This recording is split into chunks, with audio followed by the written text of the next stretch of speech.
So we are in a time when, as machines are getting smarter and probably doing most of the roles that we ever imagined humans to be doing, I think what is a key question at this point in time is how the leadership is transforming when we are managing human alongside these smart machines, and how humans are evolving to sort of continue to be users of this technology rather than use this technology. And I couldn't have thought of a better person than Jaya, who's joining us.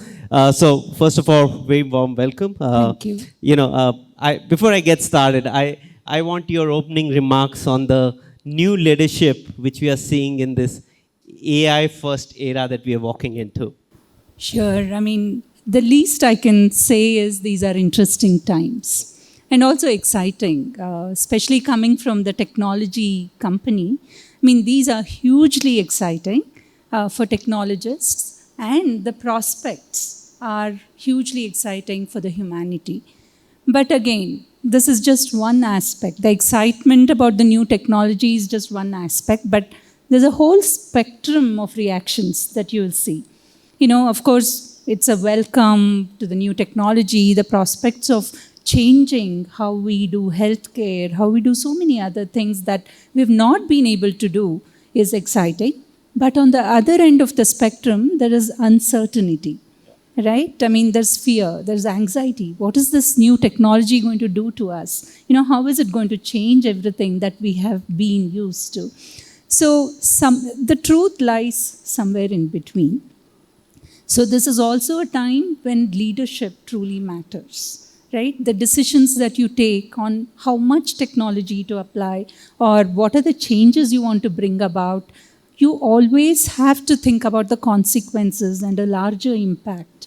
And building that trust with your teams, it has become a lot more important than before. I mean, trust, transparency, these are all operational words for a relationship and how we do things, even in the technological world. And AI has truly brought in those kind of important aspects, which it was always important. It was always about people, but now with AI, there's a lot more awareness that's come into this world about, hey, there is a human influence, there's a human differentiator that is actually very useful in this AI world. And so that is something I'm truly happy about. It has got all of us leaders thinking about the future, how we want to use AI and how we want to move about, take that forward as a technology. Sure. So, rightly said that there's an intersection between human and the technology. Absolutely. And there is no denial that there's going to be a huge upside to what is possible now, especially in sectors like healthcare and human tech. But I think what is key question, and while it comes very easy for a leader like you, but you can understand that the conversation right now, especially in countries like India, which is very large human base in the bottom of the pyramid, is also about employability. So if there was one thought as a leader you want to sort of, in a very human way, present in terms of the transformation you see in the how humans should be trained or how our talent should be trained to complement and collaborate with technology rather than being an enabler for that. No, that's such an important aspect. I mean, people ask me, okay, what do I need to learn? How do I become an AI engineer? So one thing that I want to emphasize is your core engineering values will remain the same. Your domain expertise is absolutely required. You cannot do away with that.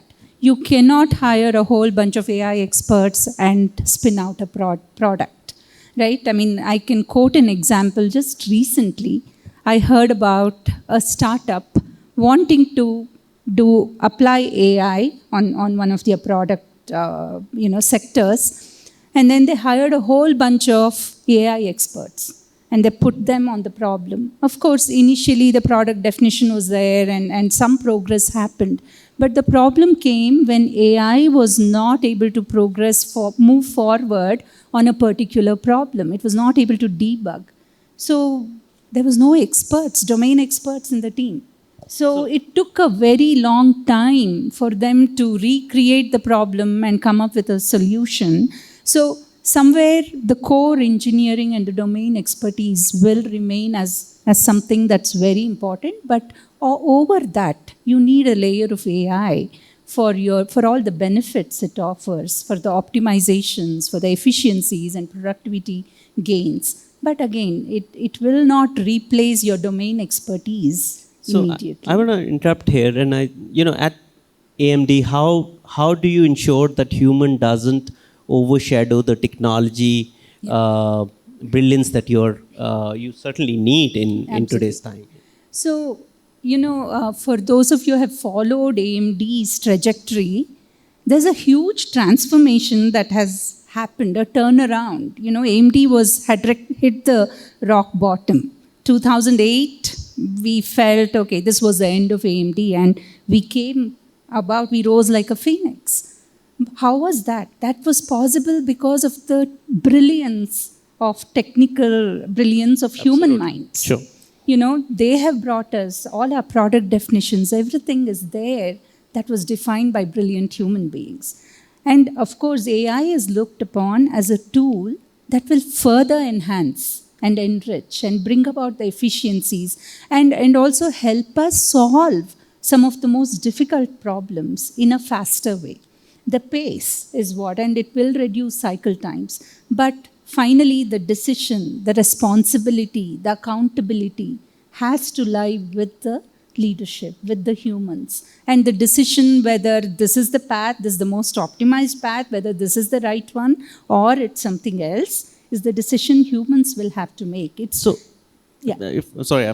keep interrupting. So what kind of skills, if I have to see from a decade back, there was certain set of skills you were looking at in your young leaders. How has this changed in terms of skills, whether it's empathy, with making right judgment? So how is it transforming? So in terms of skills, again, as I said, your core domain expertise is absolutely needed, but there are changes. Today, when I talk about domain expertise, that's not sufficient.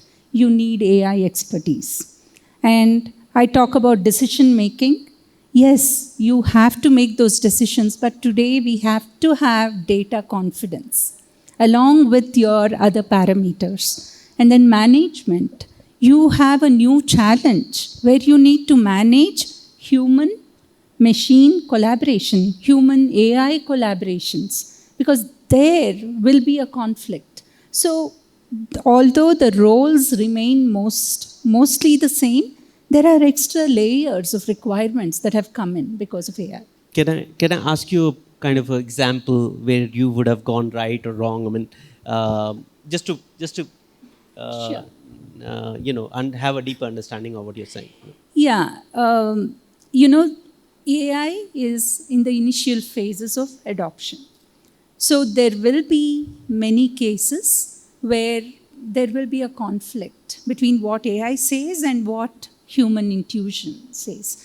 I mean, there have been a few cases. I mean, just recently I can talk about one of the databases that we had completed the design, we had completed the verification and the implementation, and it was ready to be sent to fabrication.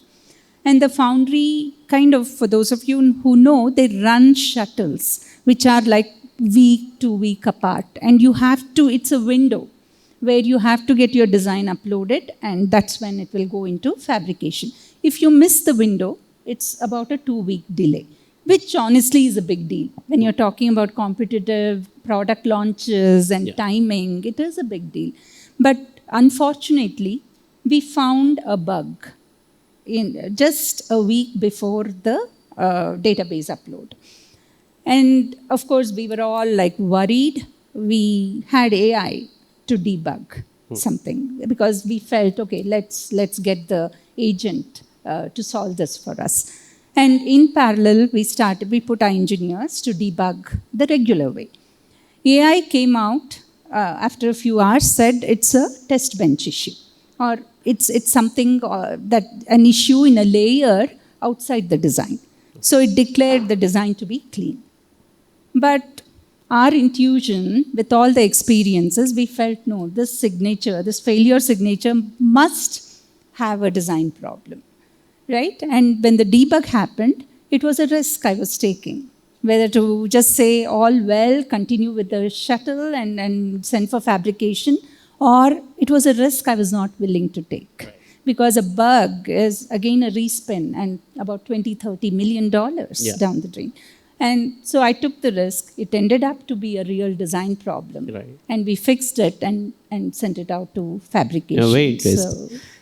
So, it's an interesting conversation. So,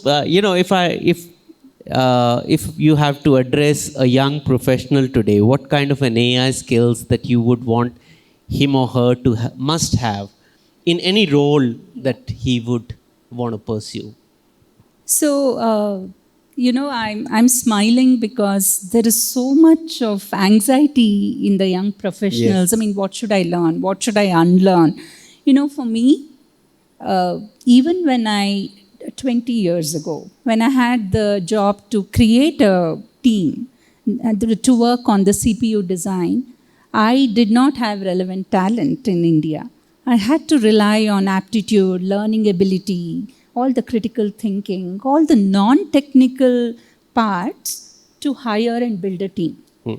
Today, I'm back to square one, where I am going to emphasize the critical thinking and problem-solving skills and also adaptability, learning ability. These have become so much more crucial because what I learned 20 years ago is still valid. But there is always a need for me to update myself, to stay relevant. Now I have to learn AI. I have to learn how to use the new technology. So all of these are challenging the young professionals.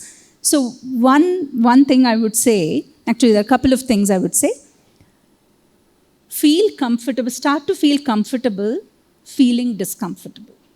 You have to feel comfortable to be in a discomfortable zone. Because that's what you will end up being most of the time. And you have to invest in critical skills that AI cannot replace.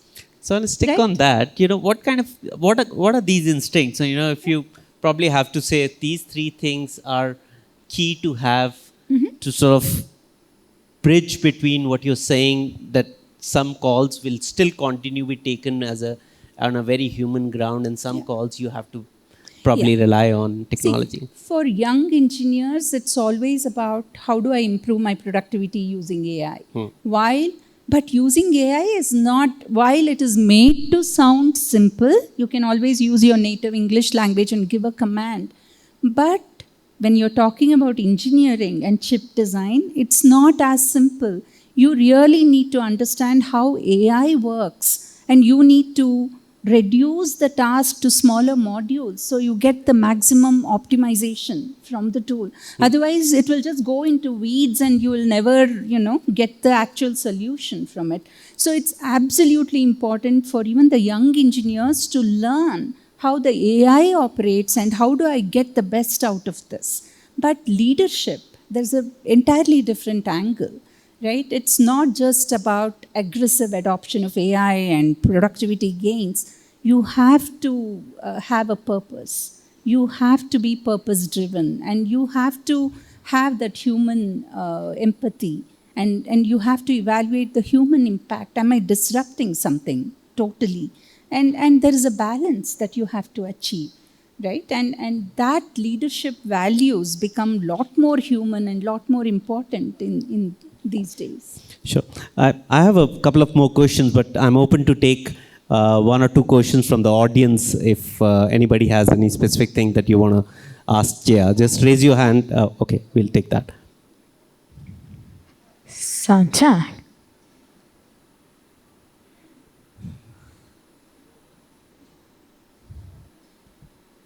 Wonderful insights, ma'am. Thank you. This is Ankit Kanodia from Zen Nivesh. Ma'am, as I was listening to you, I was just thinking, as an organization, how do you decide between efficiency and effectiveness, and when to use AI and when to stop? So I think that's a very difficult challenge? Absolutely. You asked $1 million question. So it is honestly something we are all trying to figure out, because it's a new wave of technology and the potential is something that we have not seen with anything else. Of course, you can talk about industrial revolution, internet, all that, but this is much beyond any of those. It has a huge potential to benefit and also disrupt. I think the trick is to really find that balance and not go all the way out. In many cases, it's not just about productivity gains. It's a balance about what is sustainable, what is the long-term impact, and what is the real benefit we are going to get. I mean, there are several examples that I can give where human element plays a very big role. I mean, AI cannot inspire people, it cannot motivate people, it cannot keep people together.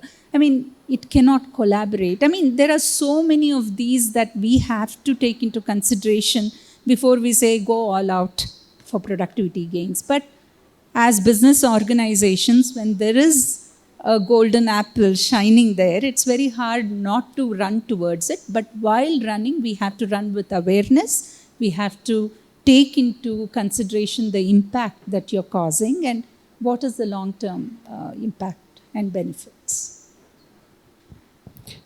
So, okay, go ahead. Introduce yourself so others also know you. Yeah. Go ahead. Myself, Saravanan. I am from NVIDIA.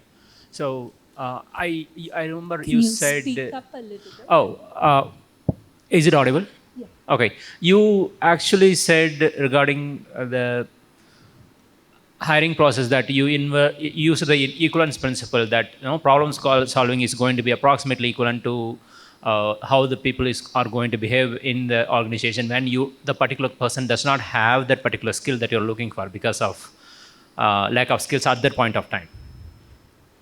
I'm sorry, I'm not able to follow the last part. When you were when you were hiring the people for the CPU team, you just said that you were actually using the equivalence principle, that how problem solving that person is, rather than whether this person has a particular skill or not, because you expect them to eventually develop. You expect them to eventually develop those skills also. Yeah, we actually had proper trainings given for them to learn the technical part. But what we tested them was on their aptitude, learning ability. Things like, I would pick a textbook, ask them to read about 4 or 5 chapters and come back after a week. So we would question them on the concepts. So that will tell you how quickly they can absorb and understand the concepts, right? I mean, things like that. I got that. I just wanted to know the effectiveness of that principle. Okay. How effective was it? It was really good. Oh, it was very, very successful. And that was the only way I could build a CPU team in India, because there was no relevant talent. And even today, it's a strong team delivering to the AMD roadmap of CPUs. Okay, thanks. I just want to know the effectiveness of that approach. No, it was very effective. Okay, thanks. To an extent, the same principle has been adopted by several other regions where AMD has a design center. Okay, thank you. So, last 2 questions. So, how do you see, not just in the talent space or the human space, how do you see AI evolving, and what are the most impacted positive and negative industries as per you? I mean, just from your lenses, I mean, what do you see in next couple of years? I mean, I see a huge transformation. For the semiconductor industry, chip design is one of the most complex tasks in terms of engineering. And that will probably take a little more time to evolve how to use AI and what benefits we can get. I mean, we are doing, but it's not as fast as the software world. I mean, there are several more challenges that we need to solve. But the way I kind of look at this transformation is, as engineers or as human beings, we can definitely focus on the next layer of problems for humanity. With AI taking care of some of these aspects, it's time for us to also focus. I mean, it's not the time for anxiety or fear. Because every time there has been a revolution, human beings have been very successful in moving upwards the value chain. I mean, unraveling several more layers of complexity and taking on the emerging tech. There are several things that you look at, quantum, computing and photonics. I mean, there are so many emerging technologies and so many more problems that we can solve. No, but I mean, nothing's created so much of anxiety that AI has. because right? it is a pervasive thing, right? It's not just something that affects the technology world. It affects every sector, starting from agriculture all the way to space. So it is something that will cause anxiety, but honestly, if you just look at our own history, how human beings have evolved and taken on, I mean, you have so many problems to solve. I mean, sustainability, security, and scalability. There are tons of things, and even with chip design, the power, with all the data centers coming up, how do you keep the power at check? How do you make your chips even smaller and more efficient? I mean, these are problems. There's no ready-made solution to any of these. So we don't have to worry about the basics of chip design. If AI can take care of it, then we move on to the finer next level of problems. Very interesting. I think coming from you, Jaya, it kind of gives a lot of reassurance because we've been hearing this not just in these two stages that we are running, but across. So thank you very much. And your closing remark, in one line, how do you see the leadership evolving in the new AI era? I mean, just one liner if you can. So in the world of, in the era of AI and machines, I think the human influence and leadership is the true differentiator. Excellent. Thank you so much. Lovely having you with us. Thank you. Thank you.